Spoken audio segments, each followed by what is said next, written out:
சொன்னால் போதும் 100 மாப்பிள்ளை மாலையிட கிடைக்கலாம். இங்கே வந்து காலை மாலைதான் சேலையை துவைக்கலாம். என்னை போல நல்ல மாப்பிள்ளை வாய்ப்பதொரு அதிசயம். என்னை நீயும் ஏற்றுக்கொண்டது பாவையன் பாக்கியம். நெடுநாட்கள் ஏங்கும் ஏக்கந்தான் இந்நாள் இங்கு தீர்ந்தது. இல்லையா பின்ன? மங்கை செய்த பூர்வ புண்ணியம் மன்னன் வந்து சேர்ந்தது. ஓச்சுடா. உன்னை பார்த்து நான் சொக்கி போகிறேன்.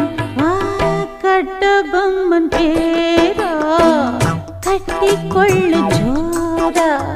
அடிக்குது குளிரு என்னை மடக்குது